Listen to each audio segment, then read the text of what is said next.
Bonjour Frédéric Valletoux. Bonjour. Merci beaucoup d'avoir accepté notre invitation. Député Horizon de Seine-et-Marne, ancien ministre de la Santé. On est ensemble pendant 20 minutes pour une interview en partenariat avec la presse régionale, représentée par Stéphane Vernet de Ouest France. Bonjour Stéphane. Bonjour Oriane, Frédéric Valletoux, bonjour. Bonjour. Frédéric Valletoux, Michel Barnier a donc fait le choix de déclencher le 49.3. 2 motions de censure ont été déposées, dont une, celle de la gauche, qui a toutes les chances de passer avec les voix du Rassemblement national. Est-ce que ce matin, vous pensez encore pouvoir éviter la censure ? Vu l'ambiance hier à l'Assemblée nationale et vu les déclarations qui se succèdent depuis, je pense qu'il faut être assez réaliste. Maintenant, je pense que le Premier ministre, jusqu'au bout, va essayer de dialoguer, puisque c'est son état d'esprit, il l'a dit, il l'a redit, il l'a dit même en montant à la tribune. On savait que de toute façon, on n'allait pas échapper à un 49.3. L'affaire était écrite depuis le début de la discussion budgétaire, parce que, in fine, dans une assemblée qui n'a toujours pas de majorité, et ça c'est vrai depuis 2022, il y a un moment, et des oppositions qui en plus ont joué un peu, en tout cas pour le Rassemblement national, ont joué un peu avec le Premier ministre, et notamment ces derniers jours, je soutiens ou je soutiendrai pas, je m'abstiendrai ou je m'abstiendrai pas, voilà mes lignes rouges, voilà ce que j'obtiens, enfin bon, on jouait un peu avec lui, on voit bien qu'aujourd'hui l'affaire a de grandes chances d'être enclenchée. Parce que Bruno Retailleau, ce matin, il dit qu'il fait le pari que le gouvernement parviendra à éviter la censure. Pour vous, c'est un pari perdu ? Déjà, il y a une chose, il y a un fait qui est que le PLFSS, qui est de toute façon en jeu, le budget de la sécurité sociale qui est en jeu, c'est un budget social tel qu'il a été arrêté par la commission mixte paritaire, à la marge retouché par le gouvernement pour ajuster les tableaux de chiffres, mais les grosses mesures y sont. Et à partir du moment où Mme Le Pen nous dit depuis 24 heures que finalement, son ultime dernière ligne rouge et demande, c'est sur l'indexation des retraites, ça figure dans le texte. Et là, le Premier ministre ne peut plus décemment l'enlever, ou alors sauf à une contorsion qui serait dommageable politiquement. Pourtant, vous venez de dire à l'instant que vous pensez que le Premier ministre va essayer de dialoguer jusqu'au bout. Non, mais hier, à la tribune, il a dit « je suis allé au bout du dialogue ». Oui. Est-ce qu'il y a encore des choses à négocier ? Je ne suis pas dans le secret des discussions, mais je vous ai dit, mon impression première, c'est que vu les déclarations et la situation aujourd'hui, non, je pense qu'on va droit vers une censure du gouvernement. Ce soir, il sera aux 20h de TF1 et de France 2. Michel Barnier, qu'est-ce qu'il peut dire, qu'est-ce qu'il doit dire, selon vous ? Je pense qu'il doit dire et répéter, ce qu'il a d'ailleurs déjà dit, mais peut-être en trouvant des mots plus forts, pour dire aux Français que ces oppositions nous conduisent dans une impasse totale. Alors, j'irai pas jusqu'au catastrophisme de certains qui vous expliquent que la carte vitale ne marcherait pas. Je pense qu'il faut être sérieux et surtout Elisabeth pas Borne en a fait trop. Il faut être sérieux et il faut pas dire des carabistouilles aux Français. Je pense que, par contre, leur dire et leur expliquer que ces oppositions nous conduisent dans une impasse, ça c'est une vérité. Pourquoi ? Pour une chose simple, c'est que finalement la logique de la censure, c'est de censurer un gouvernement pour présenter une alternative. La logique parlementaire, bien c'est si un bloc doit être remis en question et doit être condamné, c'est quelle est l'alternative ? Or aujourd'hui, est-ce que l'alternative c'est un ralliement, une association, une coalition du Rassemblement national et de l'extrême gauche ? Je ne le crois pas, et eux-mêmes ne le souhaitent pas, et eux-mêmes ne l'envisagent absolument pas. Et c'est normal, c'est le jour et la nuit, le blanc et le noir. Mais simplement, qu'est-ce qu'ils ont comme alternative pour le pays ? Aucune. Et c'est ça qui est dangereux, c'est qu'en fait, ils jouent avec les institutions, ils jouent avec l'humeur du temps, ils jouent, en tout cas pour le Rassemblement national de manière très claire, avec le Premier ministre depuis quelques jours, à dire finalement je prends pas, je demande ceci, puis je demande, en fait, j'avais autre chose à demander, on l'a vu, ils ont obtenu la suppression de la taxe l'augmentation de la taxe sur l'électricité. Mais ça veut dire que Michel Barnier est rentré dans le jeu, il n'aurait pas dû rentrer dans le jeu ? Écoutez, à partir du moment où on dit qu'on est un Premier ministre qui dialogue, il faut dialoguer avec tout le monde. Peut-être que ce qui a péché, c'est que ces discussions-là, il fallait les avoir le plus en amont possible et pas attendre les dernières 48 heures. La vérité, on doit à la vérité de dire qu'il y a peut-être eu dans ce marathon, dans ce moment budgétaire depuis fin septembre, on a manqué pendant de longues semaines d'une méthode qui nous aurait permis peut-être de trouver des points d'appui le plus en amont possible, et plutôt que d'attendre les dernières 48 heures pour accélérer les discussions. Donc il a mal négocié, il a mal géré, Michel Barnier. En tous les cas, très clairement, quand on a commencé le PLFSS, et il faut lui reconnaître qu'il a eu 15 jours ou 3 semaines pour le faire, ce qui était une mission impossible, et pourtant il l'a fait. C'était une copie qui méritait d'être réécrite, lui-même l'a dit. Sauf que dans la réécriture, on a attendu de longues semaines pour que les choses s'enclenchent. Moi, je l'ai vécu comme président de la Commission des affaires sociales à l'Assemblée nationale, où c'est vrai que pendant longtemps, les remarques que faisaient les uns les autres, le groupe d'Ensemble pour la République sur les exonérations de charges sociales, d'autres sur d'autres sujets, on a mis de longues semaines avant d'avoir des interlocuteurs ou une réaction de la part du gouvernement. Vous avez aidé à l'intérieur du socle commun. Il y a eu beaucoup de divisions à l'intérieur du socle commun sur ce budget de la sécurité sociale. Est-ce que vous êtes aussi un peu auto-sabordé? Il n'y a pas eu beaucoup de divisions. On a réussi avec nos amis... Sur les cotisations, il y a eu beaucoup de divisions à l'intérieur. Il y a eu beaucoup de discussions. Il y a eu beaucoup de discussions. Mais le principe d'un budget dont on vient dire, et le Premier ministre l'a fait en premier lieu, que de toute façon tout était à réécrire à partir du moment où les économies étaient à l'arrivée. Il était preneur de toutes les idées. Il est normal que chacun ait des choses à dire sur les mesures proposées comme sur d'autres mesures. Et des propositions ont été faites. Ici même au Sénat, on a proposé les 7 heures de solidarité. Le Premier ministre n'en a pas voulu, mais on ne peut pas dire qu'on ait manqué de propositions dans les deux chambres. Donc ce que je veux dire, c'est que le consensus est possible et que les hommes et les femmes de bonne volonté savent se retrouver. En CMP, on a eu un accord, la commission mixte paritaire, on a eu un accord sur la loi de financement de la sécurité sociale. Ce n'était pas arrivé depuis 14 ans entre les sénateurs et les députés. Et on a eu 7h30, je la présidais, donc je peux vous le dire, on a eu 7h30 de débats apaisés, constructifs, avec bien sûr des oppositions, et je pense aux députés d'extrême gauche et d'extrême droite qui étaient résolument contre. Mais n'empêche qu'on a eu des débats, on a su trouver des chemins de passage. Demain, il va falloir, parce que de toute façon, il faut qu'on stabilise les institutions du pays, il va falloir qu'on trouve effectivement une majorité, ou en tout cas une coalition qui soit la plus majoritaire possible. On va venir sur demain avec Stéphane dans quelques secondes, mais juste sur ce qui s'est passé sur l'aide médicale d'État. Est-ce que vous auriez suivi, vous, Horizon, le Premier ministre, sur la baisse sensible de la prise en charge de l'aide médicale d'État ? Tout est dans les mesures et pas simplement que dans les mots. Et sur cette aide médicale d'État, dont le ministre de l'Intérieur est arrivé en fanfaronnant qu'il allait la remettre à plat. Le Premier ministre, dans les jours qu'on suivi, on dit qu'il était hors de question. Donc on voyait bien que la philosophie du gouvernement n'était pas stabilisée entre eux. Et puis d'autres au sein du gouvernement disaient très concrètement qu'ils n'en souhaitaient pas. Et donc, quel aurait été le point d'équilibre lorsqu'il aurait fallu venir déposer une réforme de l'aide médicale d'État devant le Parlement? Je n'en sais rien. Mais quand vous avez lu dans le Figaro, vous, Horizon, on sait qu'Édouard Philippe, il n'était pas pour qu'on touche à l'AME. Quand vous avez lu dans le Figaro Michel Barnier dire baisse sensible de la prise en charge de l'aide médicale d'État, comment vous avez réagi? C'est sans doute pas un bon signal. Et ce qui montre bien qu'en fait, en termes de méthode, à partir du moment où il n'y a pas de contrat de coalition qui est défini en amont, on ne peut pas naviguer au fil de l'eau selon les textes et se dire qu'au fur et à mesure des réformes, on va trouver telle ou telle majorité. Ça veut dire que le socle commun, il était bancal, qu'il aurait fallu un vrai contrat? Il y a sans doute, mais peut-être que le calendrier budgétaire ne lui a pas permis à Michel Barnier de procéder comme ça. Mais il aurait fallu poser une méthode, effectivement, réunir tous les partis du gouvernement, et parce que de toute façon, il faudra le faire. Et vous allez voir que moi je souhaite, et je sais qu'Horizon le souhaite, et on poussera dans ce sens-là. Édouard Philippe le dit depuis juillet 2022. Rappelez-vous, juillet 2022, Édouard Philippe est le premier à dire il faut d'abord qu'on prenne le temps de discuter d'un contrat de gouvernement. Ça pourra prendre quelques jours, quelques semaines. Si ça prend jusqu'à la rentrée en étant 2022, pourquoi pas? Mais il faut qu'on stabilise une feuille de route. Bon, on n'a pas été entendu. Et à l'époque, il disait même il faut l'ouvrir au LR. Finalement, 2024, le socle commun s'agrège avec les Républicains, mais on n'a toujours pas travaillé à une feuille de route. Et on en voit bien aujourd'hui, passer les textes budgétaires, on aurait bien vu à partir de janvier que finalement, sur l'AME, sur d'autres choses, on ne s'était entendu en amont sur rien. Eh bien, il ne faut sans doute pas se tromper cette fois-ci, et il faut que le Premier ministre ou la Première ministre qui va être désignée dans les prochains jours par le Président de la République, si jamais, effectivement, Michel Barnier est renversé, on est dans les si, eh bien, et travaille à ce contrat de gouvernement. C'est une méthode qui a manqué 2 fois, en 2022 et en 2024. Si on pouvait éviter une 3e fois, ça serait très bien. Cette méthode-là, avec un élargissement à gauche. On le souhaite. Enfin, Édouard Philippe, des partis de gouvernement, Édouard Philippe et nous avec, c'est-à-dire les candidats Horizon, on a tous fait campagne en disant qu'il fallait sans doute, après les législatives de juillet, travailler différemment et ouvrir autant aux Républicains ce qui a été fait qu'aux sociaux-démocrates, c'est-à-dire ces socialistes ou ces femmes et ces hommes de gauche qui aspirent à démontrer qu'ils sont des élus de gouvernement. Pour vous, c'est des responsables de gouvernement pour retrouver de la stabilité et sortir d'une crise politique, de la crise politique qui se dessine. Pardon, mais je le redis, le RN a une alternative stable à proposer à l'Assemblée nationale. LFI et les partis et ses partis frères ont une alternative stable à proposer à l'Assemblée nationale? Non.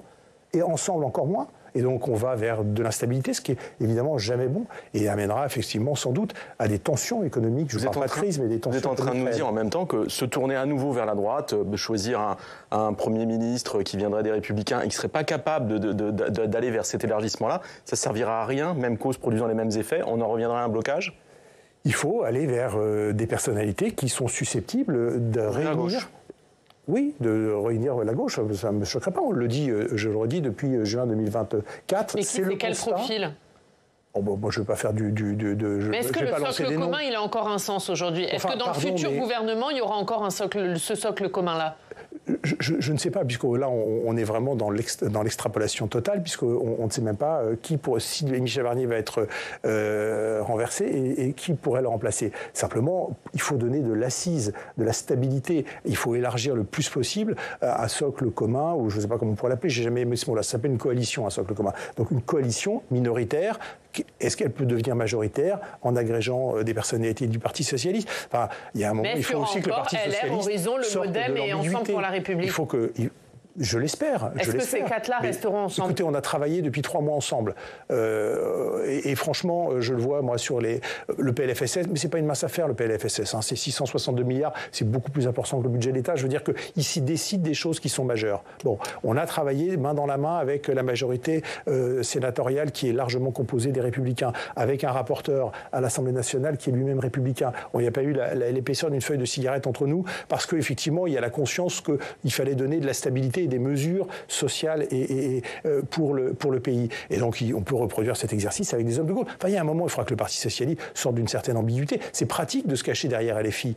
C'est pratique de se mettre à l'ombre d'LFI et d'être dans la roue d'LFI. Mais est-ce que c'est ça le Parti socialiste demain? Est-ce que M. Hollande, est-ce que d'autres, c'est à eux aussi de s'exprimer? La situation peut être grave à partir de demain soir. Et donc, à partir de là, il faut que chacun prenne ses responsabilités et dise si réellement il est toujours un parti de gouvernement, c'est-à-dire capable de concessions. Vous savez, les concessions, on n'est jamais gagnant à 100%. Et le PLFSS, moi, je ne trouvais pas la copie incroyable, hein, franchement. Mais il y avait au moins le bénéfice d'avoir un PLFSS, un projet de loi de financement de la Sécu, qui permettait de contenir le déficit, parce que là, peut-être on ne le dit pas assez, mais on devait arriver à un déficit de 18 milliards alors qu'il était de 16 cette année. Donc vous voyez, on aggravait quand même un petit peu le déficit. Ça veut dire qu'on ne serrait pas la vis violemment sur les dépenses sociales. Simplement, le scénario au fil de l'eau, c'est d'arriver à 28 milliards. Si jamais on ne faisait rien pour 2025, ce qui va être le cas si on n'adopte pas le PLFSS, c'est 28 milliards de déficit en 2025, c'est-à-dire un quasi-doublement du déficit de 2024. Ça, c'est grave.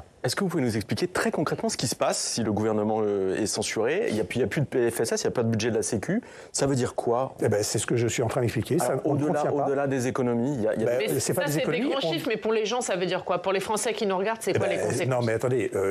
Alors, contrairement, je vais faire un peu technique une seconde vraiment. Contrairement à la loi de finances de l'État, qui autorise l'État à prélever l'impôt, là, on fixe des règles sur les cotisations sociales, sur la distribution des pensions de retraite, sur l'allocation chômage et tout ça, sur les aides diverses et variées. Bon, donc on fixe des règles, mais la machine va continuer à fonctionner, mais elle va continuer à fonctionner sur les règles de 2024. C'est-à-dire que l'emballement des dépenses que l'on a connu en 2023-2024, l'emballement des dépenses sociales que l'on a connu depuis 2 ans et qui s'est accéléré en 2024, va donc continuer, voire s'amplifier en 2025. Et les règles qui étaient là pour contenir les dépenses en 2025 qui étaient dans le PLFSS ne s'appliqueront plus. Et donc, on va passer d'un déficit, je le redis, de 16 milliards en 2024 à sans doute 28 milliards. Il y avait aussi un certain nombre de promesses ou de mesures qui étaient prévues. Je pense par exemple à la facilitation du cumul emploi-retraite pour les médecins, pour lutter contre les déserts médicaux. Ça, c'est fini. Par exemple, oui, pour accompagner les médecins qui voulaient, dans une carrière, reprendre, j'allais dire, reprendre le stéthoscope et continuer à travailler après l'âge de la retraite. Effectivement, ils vont avoir des mesures fiscales. Il était prévu un fonds de 100 millions pour les EHPAD, par exemple, oui, 200 millions pour les départements, pour les aides sociales. Surtout, il était prévu d'améliorer la retraite des agriculteurs. En ce moment, les agriculteurs, ils ont besoin qu'on leur dise notre confiance, ils ont besoin qu'on leur montre effectivement qu'on les accompagne dans la difficulté de leur quotidien. Il y avait, à l'initiative d'ailleurs des professionnels, la demande effectivement de recalculer les années de retraite agricole sur les 25 meilleures années, c'est-à-dire finalement d'appliquer un peu le droit commun, on va dire, pour faire vite, aux agriculteurs. Ça, c'était dans le PLFSS. Eh bien, c'est fini. Si jamais il n'est pas adopté, terminé sur la retraite des agriculteurs. Ça peut pas être rattrapé. Et ça, il faut aussi le dire. Ça peut pas être rattrapé dans l'année à venir assez rapidement. S'il y a une majorité pour voter c'est la condition. Oui, et pour un moment, il y a des mesures, il faut trouver des majorités. En tout cas, il faut trouver des voies de passage pour arriver à les faire adopter. Exit la retraite des agriculteurs, voilà. Sur l'après, Stéphane. Ouais, l'autre conséquence, c'est que s'il y a le temps qu'il n'y a plus de gouvernement, s'il n'y a plus de gouvernement à temps, il y a plus de membres du gouvernement qui peuvent siéger au banc pendant les travaux parlementaires. Ça veut dire que tous les travaux parlementaires s'arrêtent. Ah oui, alors moi qui ai eu cet été une expérience de 7 semaines de ministre démissionnaire, c'est-à-dire la plus belle expérience avec les autres membres du gouvernement, bien sûr, de la Ve République. Donc je dis ça avec un petit sourire, mais ce que je veux dire, c'est que j'ai bien vu comment ça fonctionnait. C'est-à-dire, effectivement, on peut continuer à travailler dans les commissions, puisque c'est votre question, comme on travaille à l'Assemblée. On peut continuer à travailler dans les commissions, mais on ne peut plus travailler en présence du gouvernement, puisqu'il n'y a plus de gouvernement. Des ministres démissionnaires qui assurent les affaires courantes sont des ministres qui ne peuvent pas aller représenter le gouvernement devant la représentation nationale. Plus de travaux dans l'hémicycle. Donc ça veut dire plus de travaux dans l'hémicycle, c'est-à-dire effectivement, le temps qu'un gouvernement soit à nouveau nommé, un travail parlementaire à l'arrêt. Bon. Ça peut pas durer 7 semaines. Quand on a fait ça cet été, c'était pas très grave parce que tout le monde était en vacances, il y avait les JO et de toute façon, il n'y aura pas eu de réunion du Parlement. C'était cet été. Mais simplement là maintenant, c'est différent. On a besoin d'avancer, on a besoin de réformer, on a besoin de budget, je le redis. Donc ça, effectivement, on va pénaliser les Français in fine. Et ça, c'est dommage. C'est dommage parce que, je le redis, il n'y a pas d'alternative à la crise que l'on provoque. C'est juste, comment dire, un peu, il y a un côté baltrap. Certains sont dans le baltrap, on tire le gouvernement, mais on ne propose rien d'autre. Juste une précision, on reparle d'un gouvernement technique, les choses reviennent sur le terme revient sur la table, ça voudrait dire quoi? C'est quoi un gouvernement technique? Et en quoi est-ce que ça permettrait de sortir de la crise? Un gouvernement technique, je ne sais pas ce que ça veut dire, parce qu'un ministre, il prend ses responsabilités, ou alors si c'est un ministre qui se cache, parce qu'il ne serait pas... ça veut dire que c'est un gouvernement qui ne peut pas faire de politique? Ça veut dire que c'est pas un bon... Non, mais je ne sais pas ce que ça veut dire, un gouvernement technique. Ça peut être des techniciens qui assument des fonctions politiques, ça, il y en a eu par le passé, et des grands noms, mais sinon, je ne sais pas ce que ça veut dire. Donc, je pense que, par contre, ça peut être un gouvernement resserré. Ça peut être un gouvernement resserré qui, effectivement, autour de dizaines, douzaines, j'en sais rien, ministres, effectivement, se concentre sur 3-4 réformes. Et c'est là le contrat de gouvernement, peut-être, qu'il faut travailler. C'est dire, on ne va pas tout changer. Parce qu'il va falloir attendre 2027 pour redonner du souffle, de l'élan et redonner la légitimité, non seulement parce qu'il y aura une élection présidentielle, mais derrière, il y aura une élection législative. Mais en tout cas, en attendant, il faut tenir. En attendant, personne n'a gagné d'une crise institutionnelle. En attendant, il faut faire des compromis. On n'a pas l'habitude, mais il faudrait qu'on y arrive. On a raté le coche en 2022, on n'a pas bien amorcé le virage en 2024, en juillet en tout cas. Donc là, et maintenant, il faut qu'on réussisse. Et ça peut être 3-4 mesures, pas plus, pour l'économie, pour le budget, pour... C'est quoi les 3-4 mesures prioritaires? C'est pas à moi de le décider, mais on a une crise agricole, donc il faut sans doute accompagner la mutation de notre agriculture, surtout à un moment où se discute encore, et le Mercosur, et sur lequel la France va devoir dire fermement qu'elle est toujours opposée et le faire avec crédibilité. Sur le budget, il faut que ça tourne et donc il y a des équilibres à trouver pour arriver à une copie budgétaire. Peut-être que sur les institutions, autour de la décentralisation du mode de scrutin. De la proportionnelle ? Peut-être, mais peut-être que là, il y a effectivement une mesure qui viendrait tirer la conséquence aussi de ce qu'est aujourd'hui de la leçon de nos institutions. Est-ce que la solution de crise, c'est pas la démission d'Emmanuel Macron ? Non. Mais clairement non. On ne résout pas une crise en ajoutant de la crise à la crise. Le président de la République, il a une légitimité pour 5 ans, il a été élu en 2022. Parce qu'il y aurait à l'Assemblée nationale, au sein de l'Assemblée nationale, parmi les groupes que les Français ont envoyés à l'Assemblée nationale, c'est pas Emmanuel Macron qui a nommé les députés qui sont là, ce sont les Français qui nous ont envoyés là. Donc les Français n'ont donné la majorité à personne. En 2022, Emmanuel Macron leur a reposé la question en 2024. Alors après, on peut discuter, c'était le moment, pas le moment, etc. Mais il leur a reposé la question. Les Français n'ont toujours pas donné de majorité à aucun groupe. À partir de là, c'est de notre responsabilité de trouver des éléments de stabilité et une posture de stabilité. Donc, c'est pas en demandant au président de la République de partir qu'effectivement on calmera le jeu institutionnel. Alors peut-être qu'il faut redire c'est aux députés de montrer qu'ils sont, on va dire, adultes et qu'ils sont capables, en tous les cas, de proposer des solutions de stabilité aux Français. Peut-être qu'il faut redire aussi que la dissolution, elle peut pas intervenir avant 1 an. Donc de toute façon, qu'il y ait un nouveau président, un nouveau chef de l'État ou pas, de toute manière, il n'y aura pas de dissolution au mieux avant juin 2025. C'est effectivement aussi un argument. Toujours pas de majorité. Donc ça ne changerait rien, ça ne résoudrait rien. Non, ça ne résoudrait rien. Si je vous dis, ça ajouterait la crise à la crise. Enfin, si on avait voulu que le président procède de la situation à l'Assemblée, on serait resté dans la 4e République et on aurait empêché le général de Gaulle de faire cette élection au suffrage universel. En plus, la question qui se pose immédiatement après, c'est compte tenu des circonstances et de la situation actuelle, si on allait à la présidentielle aujourd'hui, à votre avis, qui la gagnerait s'il fallait voter pour un nouveau président de la République? Mais je ne vais pas rentrer là-dedans. Moi, je défends un candidat qui, de plus en plus, a de plus en plus de chances, effectivement, d'être chef de file de la droite. Mais qu'on n'entend pas. Pourquoi Édouard Philippe est resté silencieux pendant cette période de crise? Il n'est pas silencieux. Non, mais ça, c'est une petite musique qu'il faut tordre. Il n'est pas silencieux. Regardez, mais ne serait-ce que ces 2 dernières années, à chaque fois qu'il y a eu une crise, à chaque fois qu'il y a eu un débat un peu dur, que ce soit sur les retraites, que ce soit sur la première campagne des législatives en 2022 après les présidentielles. Mais là, il y a une crise. Il va s'exprimer. Oui, mais attendez, la crise, elle date d'hier. Il va s'exprimer dans les prochains jours. Pas en ce moment, quand même. Elle date d'hier après-midi. Non, ça, effectivement, vous ne le voyez pas couvrir les plateaux de télévision pour aller commenter ce qu'a dit M. Mélenchon, ce que Mme Le Pen, etc. Non, ça, effectivement, mais ça, et tant mieux. Et tant mieux. Pourquoi tant mieux? Mais tant mieux parce qu'on n'a pas besoin, on n'a pas besoin d'un commentateur de la vie politique. On a besoin de quelqu'un qui porte une vision, qui entraîne des hommes et des femmes dans son sillage, qui représente une alternative crédible aux yeux des Français. Mais là, quel rôle il va jouer pendant cette période? Vous allez l'entendre. Vous allez l'entendre certainement dans les prochains jours, parce que je le redis, à chaque moment où il y a eu une crise, il a dit ce qu'il en pensait, il a pris position, il s'est mouillé, et donc de ce point de vue-là, les médias aimeraient toujours plus. Mais il n'empêche que trouvez-moi la crise pendant laquelle il a été totalement... Est-ce que lui pourrait participer à la création d'un nouveau socle commun? Il le souhaite. Avec plaisir. Non mais attendez, la cohérence veut qu'effectivement, il reste totalement aligné sur les positions qu'il a déjà défendues, je le redis, et en juillet 2022, en juin 2022, quand il y a eu l'après-première législative, et en juillet 2024, lorsqu'on a vu l'Assemblée qui sortait des urnes l'été dernier. Et donc, il a toujours plaidé pour effectivement que les hommes et les femmes de bonne volonté et qui sont républicains et qui partagent les mêmes valeurs républicaines soient capables de s'entendre sur un programme minimum. Mais pour au moins stabiliser les institutions, permettre aux Français d'avancer sur les sujets qui sont les sujets du moment et qui sont les sujets lourds, et derrière ne pas bloquer le pays.